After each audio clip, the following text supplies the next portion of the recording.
Assalamualaikum warahmatullahi wabarakatuh. Perkenalkan, nama saya Cinta Amalia dengan NIM 1901808029, semester 5, Prodi Sistem Informasi, Fakultas Teknik Universitas Maliku Saleh.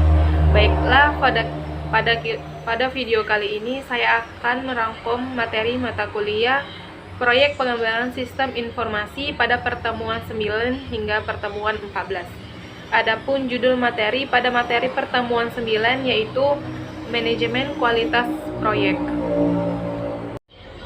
Manajemen kualitas proyek meliputi aktivitas dan proses-proses penyelenggaraan organisasi yang menentukan kebijakan kualitas sasaran dan tanggung jawab sehingga proyek akan mencukupi kebutuhan yang sudah dikerjakan, menerapkan sistem manajemen kualitas, melakukan kebijakan dan memeriksa prosedur dengan aktivitas peningkatan proses secara konting yang diselenggarakan keseluruhannya. Kualitas yang dimaksud di sini biasanya memiliki hubungan keterkaitan yang sangat erat dengan sejumlah standar internasional. Seperti contohnya adalah memenuhi ISO sebagai panduan sistem manajemen atau desainnya dalam pembuatan aplikasi diperhatikan kaidah baku software yang memenuhi software quality assurance. Tujuan utama dari manajemen kualitas proyek adalah memastikan bahwa proyek akan memuaskan kebutuhan kualitas. Hendaknya dipandang sejajar dengan ruang lingkup waktu dan benar proyek. Jika para stakeholder tidak puas dengan kualitas manajemen proyek atau produk yang dihasilkan, tim proyek akan melakukan penyesuaian pada ruang lingkup, waktu, dan bin untuk memuaskan kebutuhan dan harapan stakeholder. Adapun proses-proses pada manajemen kualitas proyek, yang pertama yaitu rencana kualitas. Rencana kualitas adalah proses mengidentifikasi persyaratan-persyaratan kualitas atau standar-standar untuk produk dan proyek dan dokumen bagaimana proyek akan mempertunjukkan pemenuhan. Perencanaan mutu harus dilakukan secara paralel dengan proses-proses perencanaan proyek lain. Yang kedua yaitu performa jaminan kualitas. Performa jaminan kualitas adalah proses dan auditing persyaratan-persyaratan kualitas dan diakibatkan oleh pengukuran kontrol kualitas untuk memastikan standar kualitas sesuai dan definisi operasional yang digunakan. Yang ketiga yaitu performa kontrol kualitas. Performa kualitas mutu adalah proses hasil dari perekaman dan pemantauan tentang pelaksanaan aktivitas kualitas untuk mendata performa dan merekomendasikan perubahan-perubahan yang ada. Adapun karakteristik dan perangkat lunak yang berkualitas adalah mampu untuk memenuhi kebutuhan dan pemakai pengembang dan pemelihara perangkat lunak. Perangkat lunak disebut berkualitas jika bisa mengerjakan apa yang diinginkan oleh pemakaian. Memakai sumber daya komputer secara benar dan efisien, mudah untuk dipelajari dan digunakan oleh pemakainya. Pengembang perangkat lunak bisa mendesain, menuliskan shortcode, melakukan coba, testing, dan memelihara atau memaintain sistem tanpa kesulitan yang berarti. Kualitas software juga harus memenuhi atribut-atribut sebagai berikut. Yang pertama, functionality adalah perangkat lunak harus berfungsi bahkan dalam keadaan tidak normal. Yang kedua yaitu flexibility, yaitu perangkat lunak harus dapat beradaptasi dengan perubahan spesifikasi. Yang ketiga, efisiensi adalah perangkat lunak harus memberikan kinerja yang sesuai dan relatif terhadap jumlah sumber daya yang digunakan. Yang keempat, maintainability, yaitu perangkat lunak mampu untuk dimodifikasi. Portability adalah perangkat lunak mampu untuk dipindahkan dari satu lingkungan ke lingkungan yang lain. Reliability, perangkat lunak mampu mempertahankan tingkat kinerja ketika digunakan dalam kondisi tertentu. Yang kelima yaitu reusability, yaitu perangkat lunak yang sudah ada dapat digunakan kembali. Yang keenam, testability, yaitu perangkat lunak yang memungkinkan modifikasi untuk validasi. Yang ketujuh, understandability adalah perangkat lunak yang memungkinkan pengguna untuk memahami apakah cocok atau ditugaskan untuk kondisi tertentu. Adapun software quality factor dan Hewlett-Packard, yaitu pertama, functionality adalah diukur dengan mengevaluasi fasilitas dan kemampuan dari program. Yang kedua, usability, yaitu diukur dari faktor manusia yang memakai sistem atau STDK, konsistensi, dan dokumentasi. Yang ketiga, reliability, yaitu dievaluasi dengan mengukur frekuensi kegagalan atau error, akurasi output MTBF atau mean time between failure, dan kemampuan yang mengatasi error. Yang keempat,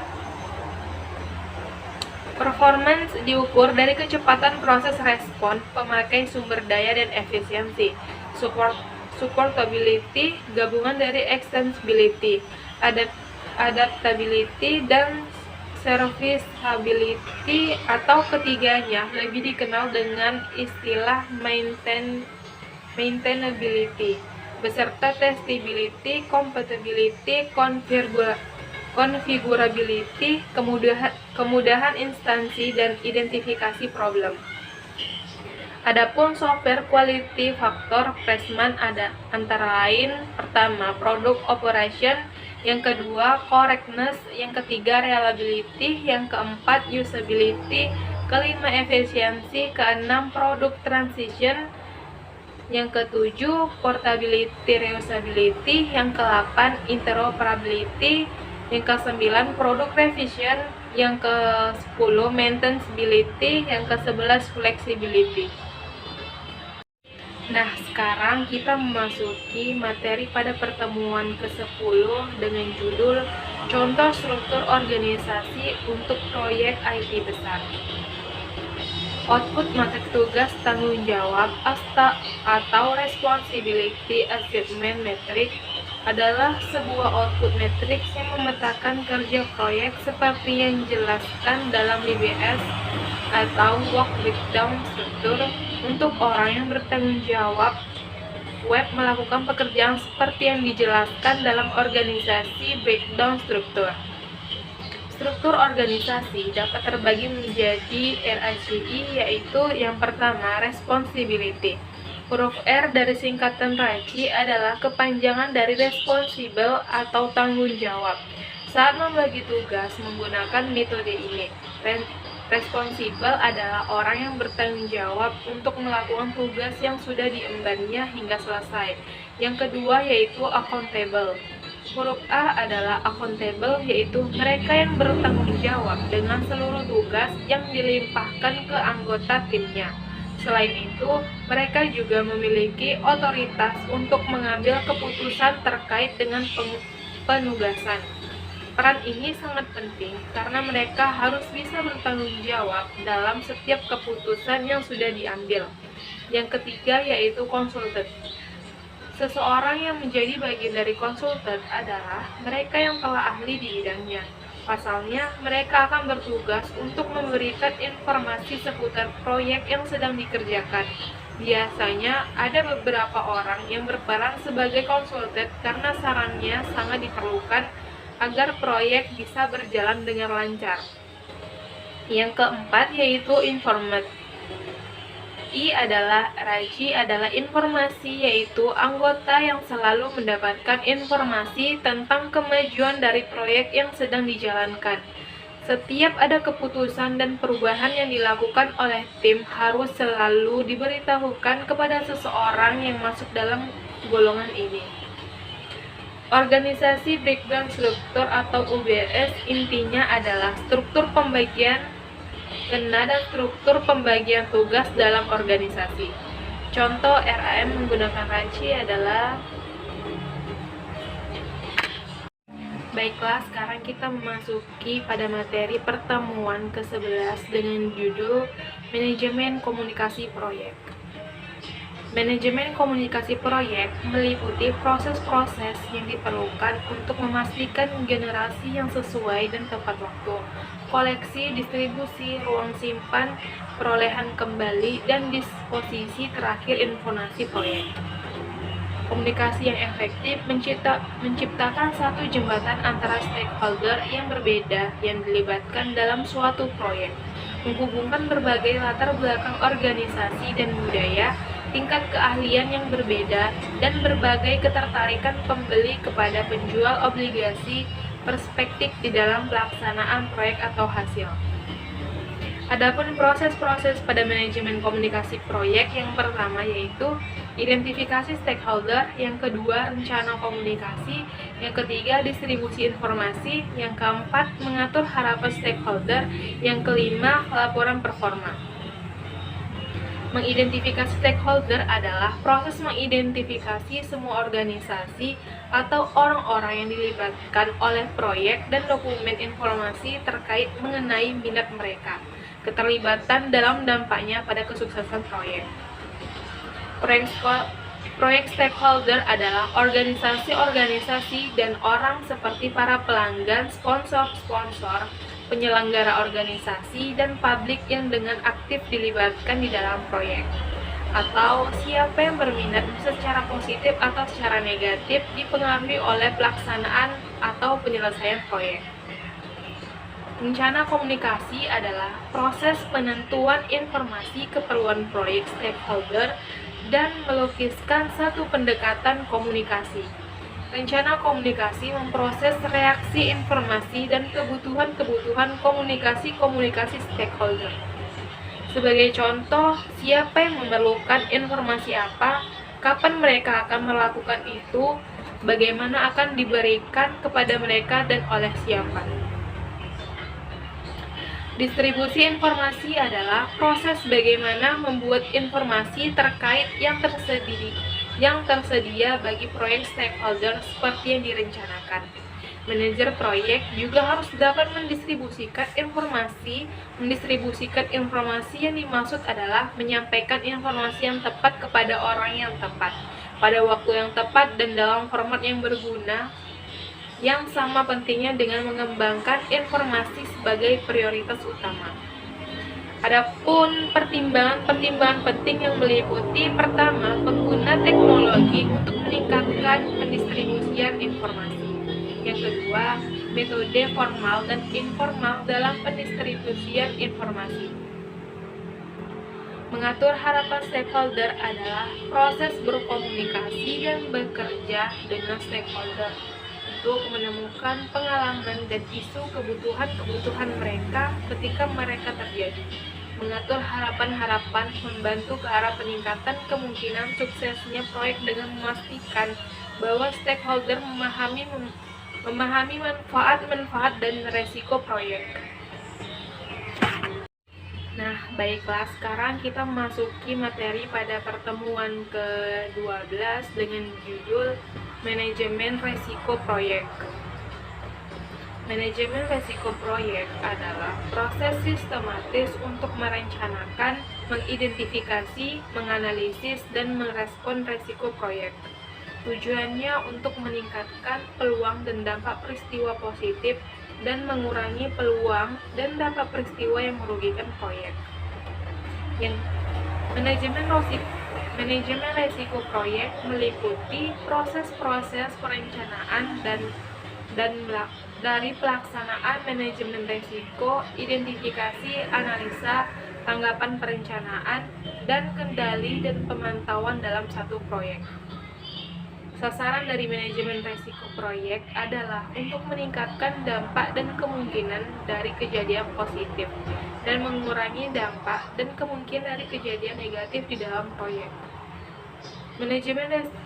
Manajemen rencana resiko adalah proses penjelasan bagaimana cara melakukan aktivitas manajemen resiko untuk satu proyek.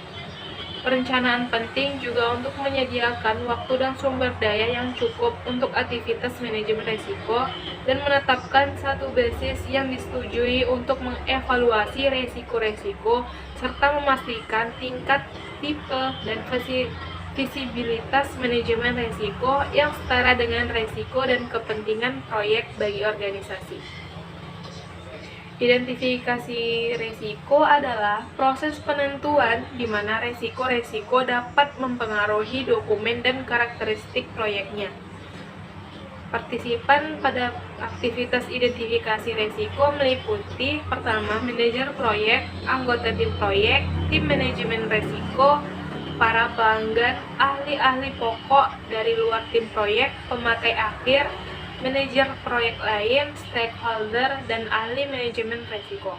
Dapat juga dikatakan sebagai proses iteratif karena resiko-resiko baru mungkin diketahui sebagai kemajuan proses melalui siklus hidupnya.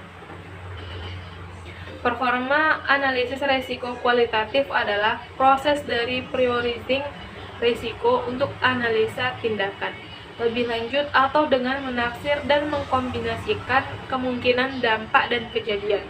Performa analisis risiko kualitatif menilai prioritas risiko-risiko yang dikenali menggunakan kemungkinan atau kemungkinan relatif dari kejadian, dampak yang sesuai pada sasaran proyek jika risiko terjadi, seperti juga faktor-faktor lain seperti batasan waktu untuk tanggapan dan toleransi risiko organisasi yang berhubungan dengan batasan-batasan proyek dari biaya, jadwal, cakupan, dan kualitas. Performa analisis resiko kualitatif adalah proses dari penelitian dengan nomor pada efek dari resiko-resiko yang dikenali pada keseluruhan sasaran proyek. Pada beberapa kasus, performa analisis resiko kualitatif tidak diperlakukan untuk mengembangkan tanggapan-tanggapan resiko secara efektif. Tanggapan rencana resiko adalah proses mengembangkan pilihan dan tindakan untuk meningkatkan peluang dan untuk mengurangi ancaman-ancaman pada sasaran proyek. Resiko-resiko meliputi peluang dan ancaman-ancaman yang dapat mempengaruhi suksesnya proyek, dan tanggapan-tanggapan untuk masing-masing yang dibahas. Nah, baiklah, sekarang kita memasuki materi pada pertemuan ke-13 yang dengan judul Manajemen Pengadaan Proyek. Proses manajemen pengadaan proyek adalah proses-proses yang diperlukan untuk membeli atau memperoleh produk-produk atau jasa atau hasil-hasil yang diperlukan dari luar tim proyek. Atau bisa disebutkan juga pengelolaan kontrak dan kendali proses perubahan yang diperlukan untuk mengembangkan dan mengurus pesanan pembelian atau kontrak-kontrak yang dikeluarkan anggota tim proyek yang diberi hak. Pengaturan kontrak manapun yang dikeluarkan oleh satu organisasi luar, yaitu pembeli yang memperoleh proyek dari penyelenggaraan organisasi atau penjual dan mengatur kewajiban-kewajiban sesuai kontrak yang ditempatkan di tim proyek oleh kontrak. Adapun proses-proses pada manajemen pengadaan proyek, yang pertama yaitu rencana pengadaan, yang kedua melakukan pengadaan, yang ketiga mengurus pengadaan, yang keempat menutup pengadaan.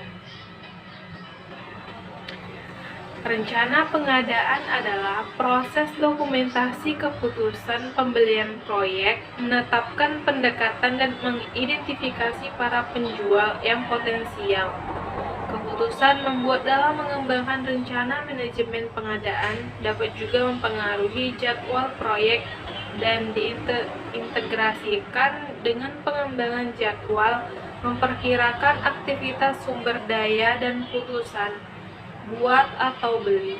Alat bantu perencanaan untuk pengadaan proyek yang pertama yaitu make or buy analysis, yaitu digunakan untuk menentukan apakah organisasi harus membuat atau melakukan sebuah produk atau layanan di dalam organisasi atau membelinya dari pihak lain. Adapun tipe-tipe kontrak, yang pertama yaitu fixed price lump sum kontrak, yaitu memasukkan total harga tetap dari sebuah produk atau layanan Yang kedua, cost reimbursable contract, yaitu memasukkan pembayaran ke penjual untuk biaya langsung dan biaya tidak langsung. Yang ketiga, kontrak waktu dan material, yaitu penggabungan kontrak fixed price dan cost reimbursable. Yang keempat, unit price contract, yaitu mewajibkan pembeli untuk membayar penjual sesuai dengan jumlah per unit layanan yang telah ditentukan.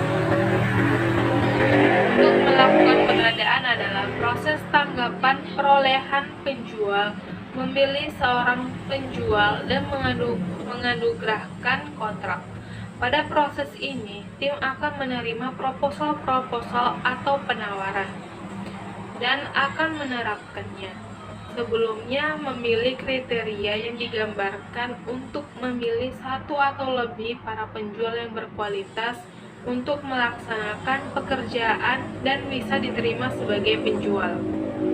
Untuk membuat sebuah kontrak statement of work atau SOW atau perjanjian kerja, ada beberapa format atau template dalam pembuatannya, yaitu yang pertama, lingkup kerja, yang kedua lokasi kerja, yang ketiga periode kerja, yang keempat jadwal produk yang dihasilkan, yang kelima standar yang dapat diberlakukan, keenam kriteria penerimaan, yang ketujuh syarat-syarat khusus.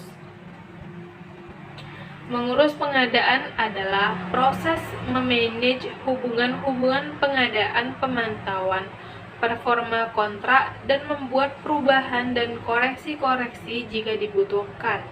Kegiatan pelaksanaan pengadaan yaitu pertama, menentukan pihak yang bertanggung jawab dalam mengerjakannya. Yang kedua, mengirim dokumen ke penjual-penjual yang potensial. Yang ketiga, memperoleh proposal atau penawaran. Yang keempat, memilih penjual. Yang kelima, membuat kontrak. Nah, baiklah, sekarang kita memasuki materi terakhir, yaitu Project Stakeholder Management. Project Stakeholder Management merupakan proses yang diperlukan untuk mengidentifikasi orang-orang, kelompok, atau organisasi yang dapat mempengaruhi atau dipengaruhi oleh proyek. Stakeholder proyek adalah pihak-pihak baik secara individu, kelompok, maupun organisasi yang mungkin mempengaruhi atau dipengaruhi oleh keputusan, aktivitas, dan hasil dari suatu proyek. Dalam stakeholder management berdasarkan PMBOK 5 Years Edition, stakeholder harus diidentifikasi sebelum proyek dimulai. Stakeholder dapat terlibat secara aktif di proyek atau memiliki kepentingan yang dapat berupa hasil yang positif atau negatif terhadap kinerja atau penyelesaian proyek. Stakeholder yang berbeda mungkin memiliki persaingan yang menciptakan konflik di dalam proyek. Adapun contoh stakeholder proyek yang pertama yaitu sponsor. Sponsor merupakan pihak pemilik. Dalam konteks sebagai kontraktor, sponsor adalah manajemen perusahaan. Yang kedua, customer dan user merupakan pihak yang akan memanfaatkan hasil dari pelaksanaan proyek. Contoh, jika proyek adalah berupa pembangunan apartemen, maka customer adalah pihak pembeli apartemen. Yang ketiga, seller merupakan pihak yang akan mendukung pelaksanaan proyek. Dalam konteks owner, maka seller adalah pemain kontraktor dan main distributor yang diadakan langsung. Sedangkan bagi kontraktor dan subkontraktor, seller adalah pemasok barang, material, alat, dan tenaga kerja yang dibutuhkan dalam pelaksanaan proyek. Yang keempat, business partner merupakan pihak-pihak yang memiliki kepentingan bisnis dengan adanya proyek tersebut setelah proyek beroperasi. Contoh, jika proyek adalah terminal bendahara, maka pihak airlines, pemasok bahan bakar pesawat, pemasok makanan, penyedia layanan komunikasi dapat dikatakan sebagai bisnis partner. Yang kelima yaitu organizational group, merupakan pihak yang berupa kelompok organisasi yang terkait dengan proyek. Yang keenam, functional manager, merupakan pihak yang terkait dengan pelaksanaan proyek di mana fungsinya adalah sebagai supporting. Contohnya yaitu manajemen keuangan, manajer SDM, manajer pemasaran, dan lain-lain. Yang ke-8, institusi keuangan, merupakan pihak yang berkaitan dengan proses pendanaan proyek seperti bank atau lembaga keuangan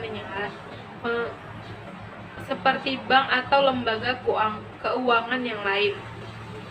Yang ke-9, pemerintah pusat dan setempat, merupakan pemerintah yang terkait dengan pelaksanaan proyek seperti departemen pemerintahan terkait yaitu PU, perhubungan, lembaga auditor, dan lain-lain. Sedangkan pemerintah setempat cukup berjenjang mulai dari kelurahan, kecamatan, kabupaten hingga provinsi. Yang ke-10, expert, merupakan pihak yang dianggap ahli yang berperan terhadap pelaksanaan proyek. Contohnya adalah ahli struktur, ahli kontrak, ahli pemasaran, dan lain-lain. Yang ke-11, konsultan, merupakan pihak yang berperan dalam membantu pemilik proyek dalam merencanakan, mengawasi, dan mengendalikan proyek. Yang ke-12, staf proyek, merupakan individu-individu yang menjadi karyawan atas organisasi proyek seperti staf pemilik proyek, staf kontraktor, staf konsultan, dan lain-lain.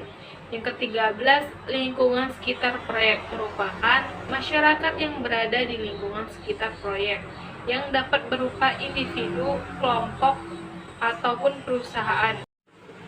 Adapun kegagalan dalam mengelola stakeholder proyek dapat menyebabkan beberapa dampak yang jelek terhadap kinerja proyek, antara lain: pertama, keterlambatan akibat lamanya keputusan diambil atau tidak disetujuinya langkah percepatan yang diperlukan. Yang kedua, peningkatan biaya akibat hambatan stakeholder terhadap approval langkah untuk mengatasi risiko proyek. Yang ketiga, hal-hal yang tidak diharapkan akibat tingginya konflik yang tidak teratasi. Yang keempat, dampak negatif lainnya seperti penghentian proyek akibat konflik yang sudah terlalu tinggi. Adapun 4 tahapan yang terjadi pada manajemen pemangku kepentingan atau stakeholder. Yang pertama, mengidentifikasi pemangku kepentingan. Yang kedua, perencanaan manajemen pemangku kepentingan. Yang ketiga, mengelola keterlibatan pemangku kepentingan. Yang keempat, mengontrol keterlibatan pemangku kepentingan. Adapun hal-hal penting yang terdapat pada overview di atas dapat disimpulkan sebagai berikut. Yang pertama, stakeholder harus teridentifikasi sebelum proyek dimulai dengan input project charter, procurement, dokumen, enterprise, environmental, faktor, dan organization proses aset. Yang kedua, stakeholder harus direncanakan pengelolaannya yang merupakan output atas proses plan stakeholder management yang berupa dokumentasi resmi. Yang ketiga, dalam pengelolaannya diperlukan keahlian komunikasi interpersonal dan manajemen. Yang keempat, pengelolaan stakeholder dapat mempengaruhi atau mengubah project management plan, project dokumen, dan organizational proses aset. Yang kelima, expert judgment adalah meeting dan analisis tools dan teknik. Demikian yang dapat saya sampaikan. Semoga apa yang saya sampaikan dapat menambah ilmu dan wawasan bagi para penonton. Lebih dan kurang saya mohon maaf. Akhir kata saya ucapkan Assalamualaikum warahmatullahi wabarakatuh.